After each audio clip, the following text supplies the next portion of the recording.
La Ligue 1 a un nouveau Neymar. Fini Uber Eats dès la saison prochaine et pour les 2 suivantes, notre championnat de première division sera probablement aux couleurs de McDonald's. Quel est l'objectif, Franck, de cette démarche de McDonald's ?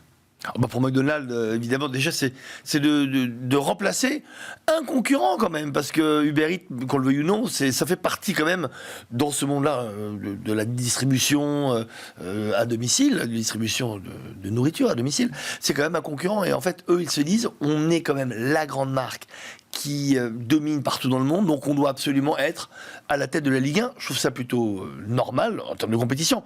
Mais ils y vont aussi, pas n'importe comment, ils y vont en explosant le budget. 16 millions versus 30 millions. 30 millions, 16 millions. C'est-à-dire qu'à un moment, il n'y a plus de match. En fait, ils ont tué le game, comme on dit. Donc c'est vrai que d'un point de vue de l'image, puisque McDo, aujourd'hui, a de plus en plus de concurrents, on oublie, mais le kebab du coin, les sandwichs livrés à domicile et autres, tout ça, c'est de la concurrence pour McDo depuis des années. Et ils voient en plus Burger King qui monte, etc. Donc ils doivent, on va dire, retrouver quelque part un positionnement de leader en étant sur le sport roi, ce qui est complètement logique. Donc moi je trouve que cet investissement, en plus c'est un naming, donc on dira à chaque fois Ligue 1 McDonald's. Donc vous imaginez le nombre de fois on parle de la Ligue 1. Donc pour moi c'est un très très bon investissement pour McDo. Je trouve qu'ils ont raison d'aller dans cette stratégie. Maintenant, il y a un risque.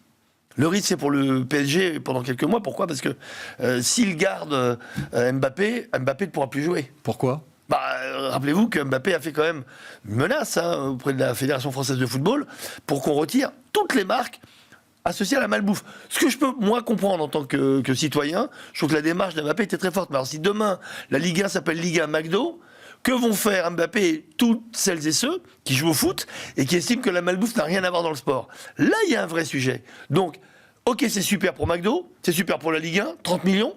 Maintenant, est-ce que c'est bien pour le public ? Est-ce que c'est bien pour les jeunes ? Est-ce que c'est bien pour manger 5 fruits et légumes par jour ? Ou pour les 30 minutes de sport par jour ? Quand on sait que, et même si on aime tous McDo participe à la malbouffe. Et donc, le encore une fois, contre l'obésité des jeunes. Bien sûr, donc moi j'attends de voir ce que McDo va faire pour d'abord, encore une fois, continuer à alléger ses menus, etc. Et faire en sorte qu'il milite pour que les jeunes fassent de plus en plus de sport, de plus en plus de football, et qu'on aille dans le bon sens. Sinon, vous allez voir qu'on va arriver avec un vrai problème avec des associations. Et d'ailleurs, je serais pas loin d'eux, peut-être pour militer, parce que je trouve ça un peu énorme quand même. Voilà pour le feuilleton de la Ligue 1 avec possiblement un nouveau Neymar.